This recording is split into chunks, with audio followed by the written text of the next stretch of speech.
नात नबी की पढ़ी जाए और ख्याल नबी का ना आए, नबी को तकलीफ होगी। नात नबी की पढ़ी जाए, ख्याल शाहरुख खान का आए, नबी को तकलीफ होगी। नात नबी की पढ़ी जाए, ख्याल सलमान का आ जाए, नबी को तकलीफ होगी। ऐसी नात न पढ़ो, ऐसी नात न सुनो कि नबी को तकलीफ हो जाए। सच बोल रहा हूं मैं। तकलीफ न दो आका, अपने नबी को तकलीफ न पहुंचाओ, अपने नबी को नाराज न करो। अपने नबी को राजी करने की जरूरत है। अपने अमल से, अपने किरदार से, अपनी सच्चाई से, सजदे से, तकवे से अपने नबी को राजी करने की जरूरत है। कसरत माल की तलब ने तुझे हिलाक कर दिया, यहाँ तक कि तुम कब्रों में जा पहुंचे। अपने माल की हिफाजत करो, अपने पैसों से हिफाजत करो, पैसों की हिफाजत करो। मोहब्बत दौलत से ना हो, मोहब्बत अल्लाह और रसूल से हो। मोहब्बत अल्लाह और रसूल से हो तो वो दौलत आपको जन्नत लेके जाएगी। अपनी दौलत को, अपने पैसों को अल्लाह की रजा का सबब बनाइए, जन्नत में जाने का सबब बनाइए, तब वो पैसे आपके कामयाब हैं। अगर आपके रूपे आपकी दौलत जहन्नम लेके चली जाए आपको, तो वो दौलत किस काम की है जो तुझे जहन्नमी बना दे, जो तुझे जहन्नम की राह पे चला दे। ऐसी दौलत की जरूरत नहीं है। हजरात, कहाँ खर्च किया जाएगा, कैसे नबी को राजी किया जाएगा, बस ये सुनिए और मैं अपनी गुफ्तगू को समेटता हूँ। सरकार उस्मान गनी, तवज्जो है, कितने लोगों की हाथ उठा के बताइए सुभान अल्लाह सुभान अल्लाह। मोहब्बत से सुनिए, अदब से सुनिए, ख्याल आपका इधर हो, तवज्जो इधर हो। हजरात, उस्मान गनी चंद दिनों के लिए मदीने शरीफ से बाहर तशरीफ ले जाते हैं। जो कान आपकी कनपट्टी में है ना, ये जो सर से लगे हुए हैं, इससे मत सुनिए, आप दिल के कान से सुनिए। ये फकीर गुनहगार मौलवी आपकी सच्ची खिदमत करने के लिए तैयार है। मोहब्बत से सुनिए आप। उस्मान गनी चंद दिनों के लिए मदीने शरीफ से बाहर तशरीफ ले जाते हैं। बस उलमाए किराम की थोड़ी सी दुआएं 5 मिनट के लिए चाहता हूं मैं। अगर सच्चाई बयान कर रहा हूं तो दुआओं से नवाजें। उस्मान गनी 5 दिनों के लिए बाहर गए। 5 दिनों के बाद मदीने में फिर वापस आते हैं। उस्मान गनी जैसे ही मदीने में फिर कदम रखते हैं, 5 दिनों के बाद लौटे, मदीने में कदम रखा, घर जाना था, लेकिन अजान की आवाज आई तो घर न गए, मस्जिद नबवी दौड़ के चले गए।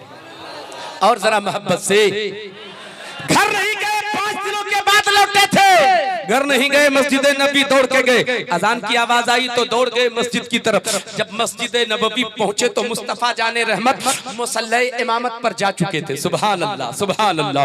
आका ने नियत कर ली थी, नमाज शुरू हो चुकी थी। उस्मान गनी पीछे से गए, देखा आका ने नमाज शुरू कर दी है।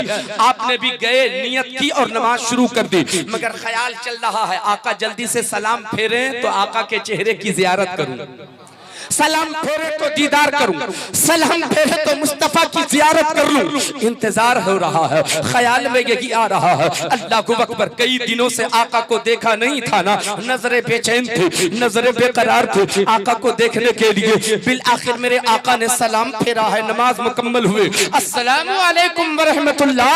हजरत उस्मान गनी ने चेहरे का दीदार कर लिया, आंखों की प्यास बुझ गई, निगाहों की प्यास बुझ गई। दूसरी तरफ सलाम फेरा, अस्सलामु अलैकुम व रहमतुल्लाह, नमाज मुकम्मल हो गई। मगर उस्मान गनी का कलेजा फट गया। सवाल है कि क्यों फट गया? जब मेरे आका ने सलाम फेरा ना तो बातों में थोड़ी सी कमजोरी का एहसास हो रहा था, थोड़ी बातों में कमजोरी थी, चेहरे पर नकाहत का असर वाज़े हो रहा था, चेहरे पर थोड़ी सी उदासी थी। उस्मान गनी परेशान हो गए, या अल्लाह मेरे आका को क्या तकलीफ हो गई है कि आका की बातों में कमजोरी है, आका के चेहरे पे उदासी है, आका के चेहरे पे उदासी क्यों है? मेरे आका को क्या तकलीफ हो गई, आका को क्या अज़ियत पहुंच गई? उस्मान गनी बेचैन हो गए, मगर हिम्मत नहीं जो आका से सवाल कर सके। बिल आखिर हजरत उस्मान गनी ने हजरत बिलाल का हाथ पकड़ा, किनारे लेकर गए। ए बिलाल, तुम ही बता सकते हो, जल्दी बताओ बिलाल, मेरे आका को तकलीफ क्या हो गई है?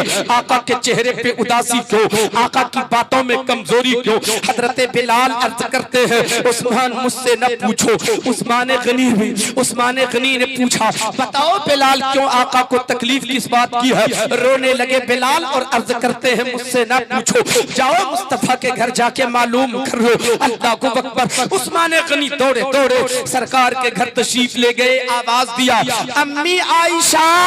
जवाब मिलता है कौन? तो कहा कि मैं उस्मान नबी का गुलाम बोल रहा हूँ। अल्लाह अकबर, मैं नबी का गुलाम बोल रहा हूँ। हाँ उस्मान बताओ क्या बात है? उस्मान गनी अर्ज करते हैं अम्मी आयशा बताइए आका को क्या तकलीफ हो गई? आका की बातों में कमजोरी क्यों? आका के चेहरे पर नकाह का असर क्यों? आका के चेहरे पे उदासी क्यों? इतना जो सुना तो सैयदा आयशा सिद्दीका भी रोने लगती है और रो रो के अर्ज करती है ऐ उस्मान क्या बताओ, तेरे नबी ने आज 4 दिनों से कुछ नहीं खाया है, 4 दिनों से तेरे नबी के हलक के नीचे एक दाना नहीं उतरा है। मैं आपसे बताना चाहता हूँ वो नबी जिसके दर से पूरी कायनात को रोटी मिल रही है, पूरी कायनात को सदका मिल रहा है, पूरी कायनात को नेमतें तकसीम हो रही है, वो नबी बज़ाहिर 4 दिनों के भूखे हैं। उस्मान गनी का कलेजा फट जाता है, चीख निकल जाती है। उस्मान गनी ने जब सुना कि 4 दिनों से मुस्तफा ने कुछ नहीं खाया है, उस्मान दौड़े दौड़े अपने घर जाते हैं।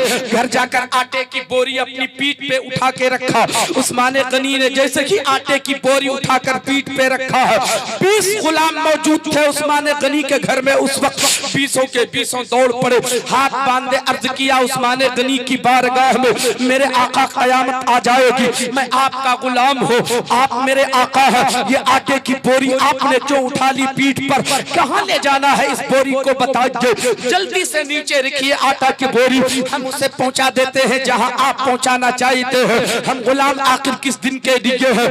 मेरे आका के वो गुलाम उस्मान गनी इरशाद फरमाते हैं, ऐ मेरे गुलामों सुनो, आज रहने दो, आज की नौकरी मेरी है मुझे कर लेने दो, आज की नौकरी मेरी है मुझे कर लेने दो, ये काम मेरा है मुझे करना है। हम भी तो आका के गुलाम हैं। आटे की बोरी उठाकर चले, मुस्तफा के घर पहुंचे। अम्मी आयशा आप पर्दे में चली जाओ। सैयदा आयशा सिद्दीका हम तमाम मोमिनों की अम्मी जान पर्दे में चली जाती है। उस्मान गनी ने पहले झाड़ू लगाया, आंगन की सफाई किया। सैयदा आयशा सिद्दीका फरमाती है मैं पर्दे की ओर से देख रही थी, उस्मान ने पहले झाड़ू लगाया, फिर आटा गोंधा सालन तैयार किया। उसके बाद जिस तरह बच्चे घुटने जमीन पे रख के चला करते हैं, उस्मान गनी ने अपना घुटना जमीन पे रखा, चूल्हा जलाया, चूल्हे में फूंक मार रखे थे, झुक झुक के फूंके मार रखे थे चूल्हे में। दाढ़ी मुबारक से धुआं निकल रहा था, आंखों से पानी बह रहा था, चेहरा मुबारक लाल हो चुका था।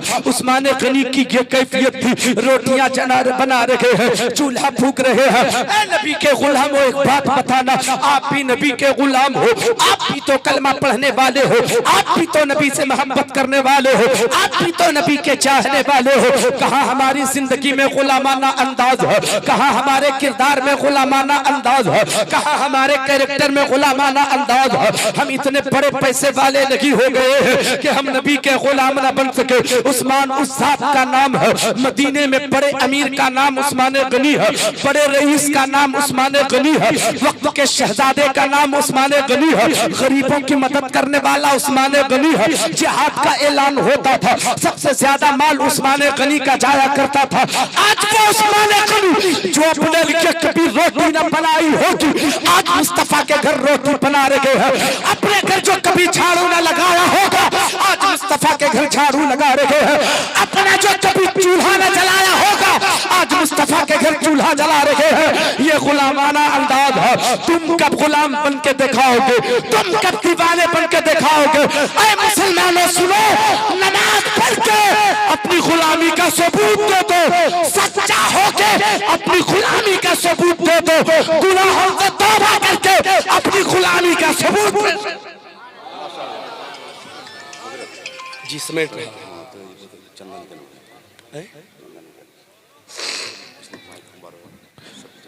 दुरूद शरीफ पढ़े, अल्लाहुम्मा सल्ली अला सय्यदना व मौलाना मुहम्मद व अला आले सय्यदना व मौलाना मुहम्मदिन बारिक व सल्लिम सल्लु अलैहि सलातम व सलाम अलैका या रसूल अल्लाह। तवज्जो है आपकी? कितने लोगों की हाथ उठाकर बताइए सुभान अल्लाह सुभान अल्लाह। बस मैं बात समेट रहा हूँ। उस्मान गनी ने चूल्हा जलाया, रोटियां तैयार की, सालन तैयार किया, दस्तरखान बिछाया, चले मस्जिद नबवी गए। हाय हाय हाय, मस्जिद नबी पहुंचे, आका मस्जिद नबी में जलवा फगन है। बंदा नवाज थोड़ी देर के लिए घर चलते, या रसूल अल्लाह थोड़ी देर के लिए घर चलते आका। मेरे आका समझ जाते हैं। आका उठे, मस्जिद नबी से अपने घर तशरीफ लाते हैं। देखा दस्तरखान बिछा हुआ है। अल्लाह अकबर। हजरत उस्मान गनी अर्ज करते हैं, या रसूल अल्लाह तनावुल फरमाया जाए। मेरे आका दस्तरखान पर बैठ जाते हैं। रोटी का एक टुकड़ा सालन में भिगोकर अपने हलक के नीचे भी उतारना ही चाहा था, कलेजा फट गया सैयदा आयशा सिद्दीका का। हम तमाम मोमिनों की अम्मी जान सैयदा आयशा सिद्दीका की चीख निकल जाती है, रोने लगती है। इसलिए रो रही है कि जितने दिनों से मेरे नबी ने कुछ नहीं खाया था, उतने ही दिनों से सैयदा आयशा सिद्दीका ने भी कुछ नहीं खाया था। जितने दिनों के भूखे मुस्तफा जाने रहमत बज़ाहिर है, उतने ही दिनों की भूखी सैयदा आयशा सिद्दीका भी है, वो भी रोने लगती है। उस मंजर को उस्मान गनी ने देखा, वो भी रोने लगे। आकाए कायनात भी रोने लगे। मुस्तफा जाने रहमत ने रोटी का टुकड़ा हलक में उतारना की चाहा था। उस्मान गनी की जेब में 600 दीनार मौजूद थे। 600 दीनार अपनी जेब से निकाला, दस्तरखान पर रखा।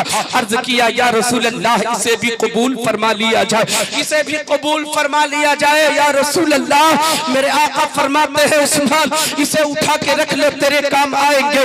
उस्मान गनी अर्ज करते हैं, बंदा नवाज मुमकिन बंदा नवाज कबूल फरमा लिया जाए, इनकार न किया जाए। या रसूल अल्लाह नहीं उस्मान, इसे उठा के रख ले, तेरे काम आएंगे। उस्मान गनी अर्ज करते हैं, या रसूल अल्लाह कसम है उस रब्बे जुल जलाल की जिसके कुदरत में मेरी जान है। या रसूल अल्लाह ऐसी दौलत को आग लगा दूंगा जो मुस्तफा के काम ना आए, जो मुस्तफा के काम ना आए। मेरे दोस्तों और बुजुर्गों, मैं आपसे कहना चाहता हूँ, अगर दौलत कमाते हो आप, अगर पैसे कमाते हो आप, अगर पसीने दे करके पसीने से पसीना अगर आप पसीने बहा करके आप अगर दौलत कमाते हो तो खुदा के वास्ते उन पैसों का भरम रखो, उन पैसों का भरम रखो, उन पैसों का भरम रखो, उन पैसों का सही इस्तेमाल करना चाहिए। वो दौलत जो आपको जहन्नम लेके जाए, ऐसी दौलत को आग लगा दो, और वो दौलत जो खुदा की रजा हासिल करा दे उसे कलेजे से लगा। बहुत उम्दा, बहुत उम्दा। बात मेरी समझ में आ रही है? समझ में आ रही है? एक बात मैं पहले कह दूं आपसे, क्या कह रहे हैं आप? सच बता रहा हूं मैं, आपके साथ नाइंसाफी नहीं कर रहा। मैं जरा सा जायजा ले लूं आपका, मैं जरा सा जायजा लूं, मैं देखूं कि मेरी इन बातों का असर क्या हुआ है आप पर। दौलत से मोहब्बत करने वाले, दौलत से मोहब्बत करोगे तो वो दौलत तुझे जहन्नम की राह पे ले जाएगी। दौलत से मोहब्बत न करो, कमाओ दौलत, मोहब्बत अल्लाह और रसूल से करो, वो दौलत तुझे जन्नत लेके जाएगी।